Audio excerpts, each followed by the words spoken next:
In a few recent diary entries of Allie McCullough, she was given detention and had her seat moved for whispering in the classroom, which was epidemic at that time. In this I think it's 83. Not sure which exactly year. It's 1884, I think. The Ohio Educational Monthly and the National Teacher, a journal of education, has an article by Mrs. E.K. Crawford of Cuyahoga Falls, Ohio, about whispering in school. The habit of whispering among school children has its foundation in the social faculties and proceeds from the natural desire of the human heart for companionship. This desire, abstractly considered, is right and proper, but its manifestation at unsuitable times and in unsuitable places is highly improper. Have you not all been annoyed at concerts, lectures, and other entertainments in which you anticipated much pleasure by the whispering or talking of selfish people who did not care to listen themselves and would not allow others the privilege? Even the subduing influences of the Sabbath and the sanctuary are not sufficient to restrain the unruly tongue of some who would rather gratify their inclination to prattle than to listen to the words of eternal life. This is all wrong.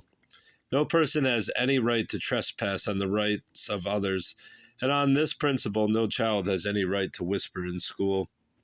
Those children that do whisper waste not only their own time, but the time of others. They not only neglect their own work, but distract the attention of others from the legitimate business of the schoolroom. Whispering tends towards disorder and confusion, and these interfere with study, and if allowed sufficient headway, prohibit it. If just one child has a right to whisper, all have the same right. If a child has a right to whisper just once, he has a right to whisper 50 times, or as often as he pleases, and the same right belongs to all. It is not necessary to use many words to show that this unlimited freedom cannot be allowed, and the conclusion must follow that none of it can be indulged in without infringing the rights of someone. There is still another objection to whispering. It allows those peoples who are naturally dependent, or who are too lazy to do their own thinking, to lean upon the more self-reliant or industrious ones. Sometimes children get the idea that whispering about lessons is quite proper and a privilege which should be granted them, but the consequences of granting such privilege to any considerable extent are usually disastrous. Several years ago, my school was so full at one time that 2 boys occupied chairs at the table in the recitation room. They were allowed to whisper about lessons at times when there was no class in the room. Both recited well and did good classwork, but when the final examinations came, the average standing of one was nearly 100, and that of the other between 30 and 40. One had done the thinking, and the other had borrowed. Being quick to pick up the results of other people's work, he had made a good show, but when thrown upon his own powers, he failed inevitably. That circumstance taught me a lesson that I have never forgotten. We as teachers should protect the dependent and befriend the indolent by putting wholesale help out of their reach and compelling them to do their own thinking. We disarm ourselves of our most effective weapon for this work if we permit communication among our pupils, and the plain conclusion is that this is best to discourage it. There are almost as many ways of dealing with whispering as there are teachers, for as no 2 persons are just alike, no 2 will treat a given subject in exactly the same manner. These shades of difference, however, may be grouped into a few general classes. Many teachers adopt a system of rewards, giving credits for refraining from whispering, and perhaps offering prizes. Others attach penalties and inflict punishments, more or less severe, upon those who indulge in the habit. Still others combine 2 methods. All these are open to the same objection. Being self-reporting, they tempt children whose moral natures are weak to falsify either to gain rewards or escape punishment or both. Some teachers depend largely upon cultivating a sentiment against whispering, showing their pupils how it is injurious and endeavoring to enlist their services to help put it out. Circumstances have much to do with the effectiveness of this method. In graded schools, where children are trained from the very beginning by one plan or another, not to whisper, and where teachers hold their positions for a year at least, and sometimes for several years, a great deal can be accomplished in this way. Country teachers have less to encourage them to try it, for often they remain but one term in a place, and it seems to take the whole time to make a beginning. One objection to this method is its slowness, and any teacher who adopts it must supplement its work by wise and skillful management of special cases and many original devices for getting hold of children in the best manner. I doubt whether whispering can be entirely eradicated from schools by any means. A well-known and successful teacher and superintendent makes the statement that he taught 2 years during one part of his experience with no whispering. Absolutely not one case. I believe that he believes this, but I believe also that in doing so he believes something which is not true. Whatever course we pursue in the management of whispering or any other evil, we should bear in mind that training and developing the moral nature of our pupils is an important part of our work. We should carefully avoid tempting them to lie or deceive or make promises under pressure which they will be apt to break when the pressure is removed. We should put temptation out of their way as far as possible and encourage them to speak and act the truth by making it easy for them to do so. We should be in hearty sympathy with them and try to understand their temptations and weaknesses. We should look upon them not as so many little imps provided expressly to rasp our nerves, wear out our patience, and drive us to desperation, but as so many young, immortal spirits to be trained for usefulness in this world and happiness in the next.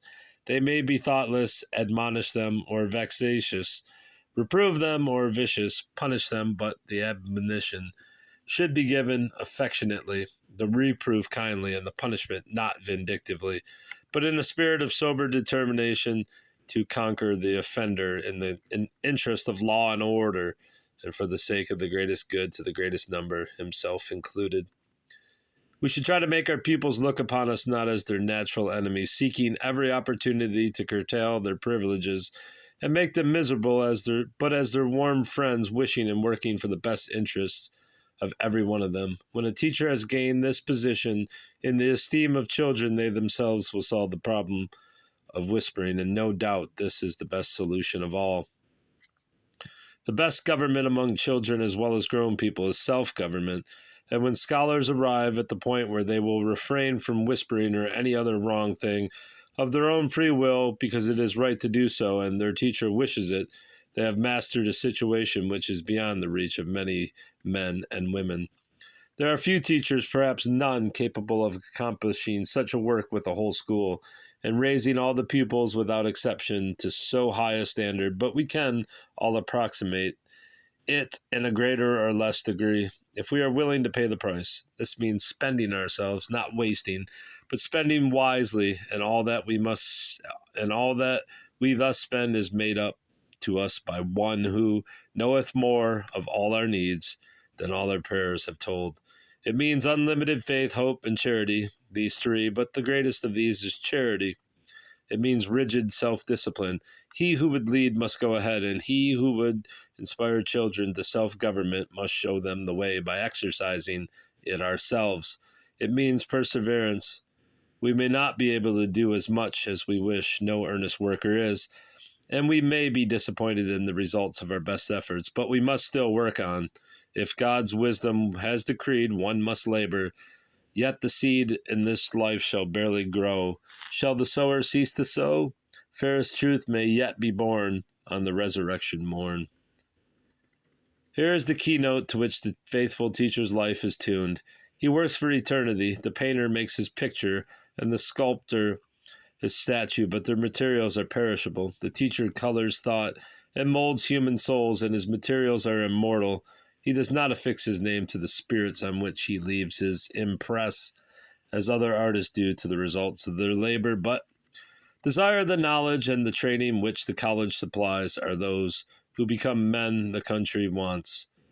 To like to read good books, to associate with generous and enlightened persons, to be frugal and temperate and cleanly of life, are evidences of tendencies and tastes which every parent hails in his child with delight.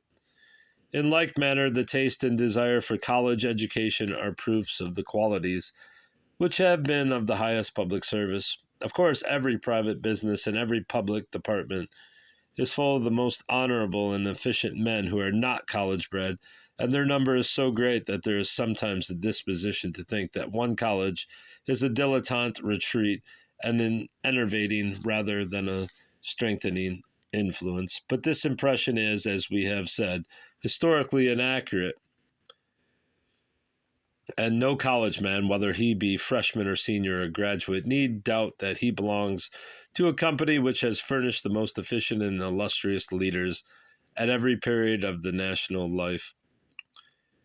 The impulse which founds and sustains colleges, the feeling which bred in the heart of Daniel Webster's father the purpose to send his son to college, and which in the son's breast nourished the desire to go, this loyalty to knowledge as a source of power and to intellectual training as the means of its most effective exercise, is one of the profound instincts of human nature.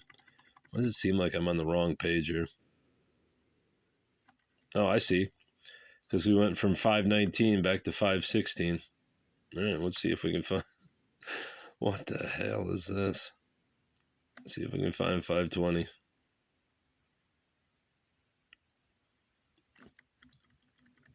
Oh, there it is, the actual ending. Though his works are mostly anonymous, they are none the less potent and lasting. His words, his deeds, his looks, his very state of mind make impressions that will last forever. This is true of us all, and we shall never know in this world the exact extent of our success or failure. We must simply go on, putting our hearts in the work and trusting the results to God, who makes no mistake in measuring what we do for the young spirits placed in our care. We must improve every day as though there were no more days in store. The last will surely come to every one of us. And then, when the lessons and tasks are all ended, and death says the school is dismissed, may the little ones gather around us to bid us good night and be kissed.